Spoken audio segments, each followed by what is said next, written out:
दोस्तों, निठल्ले बेरोजगार कामचोर पड़े हुए आदमी के लिए इस दुनिया ने कुछ अच्छा नहीं बोला, सिर्फ ताने ताने और ताने।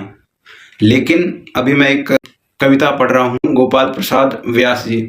उन्होंने खालीपन को, नल्लेपने को कितनी अच्छी पोइट्री लिखी है, आप सुनेंगे। आप जो नल्ले बेरोजगार हैं और जो नहीं भी हैं, उन्हें भी बड़ी पसंद आने वाली है। ये चीज़ मैंने काफ़ी देर बाद सीखी है कि किसी के प्रति धारणाएं मत बनाओ, उसके विचार गलत हैं या उसका तरीका गलत है। जो चल जाए, जिससे इंसान अच्छे से खासे अपनी ज़िंदगी काट ले खुशी खुशी, वो सब सही है। तो चलिए इनकी कविता पढ़ते हैं, मज़ा आएगा आपको। एक मित्र मिले, बोले लाला तुम किस चक्की का खाते हो, इस 1.5 छटांग के राशन में भी तोन बढ़ाए जाते हो।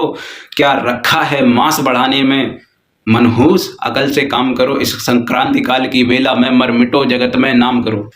हम बोले रहने दो लेक्चर, पुरुषों को मत बदनाम करो, इस दौड़ धूप में क्या रखा, आराम करो आराम करो। आराम जिंदगी की कुंजी, इसमें न तपितिक होती है, आराम सुधा की एक बूंद तन का दुबलापन खोती है। आराम शब्द में राम छिपा जो भव बंधन को खोता है, आराम शब्द का ज्ञाता जो विरला ही योगी होता है। इसलिए तुम्हें समझाता हूँ, मेरे अनुभव से काम करो, ये जीवन यौवन क्षण भंगुर, आराम करो आराम करो। यदि करना ही कुछ पड़ जाए तो अधिक न तुम उत्पाद करो, अपने घर में बैठे बैठे बस लंबी लंबी बात करो। करने धरने में क्या रखा जो रखा बात बनाने में, करने धरने में क्या रखा जो रखा बात बनाने में। जो होंठ हिलाने में रस है वो नहीं हाथ उठाने में। तुम मुझसे पूछो बतलाऊं, है मजा मूर्ख कहलाने में। तुम मुझसे पूछो मैं बतलाऊं, है मजा मूर्ख कहलाने में। जीवन जागृति में क्या रखा जो रखा है सो जाने में। मैं यही सोचकर पास अक्ल के कम ही जाया करता हूँ, जो बुद्धिमान जन होते हैं उनसे कतराया करता हूँ। दिए के जलने से पहले घर में आ जाया करता हूँ, जो मिलता है खा लेता हूँ, चुपके से सो जाया करता हूँ।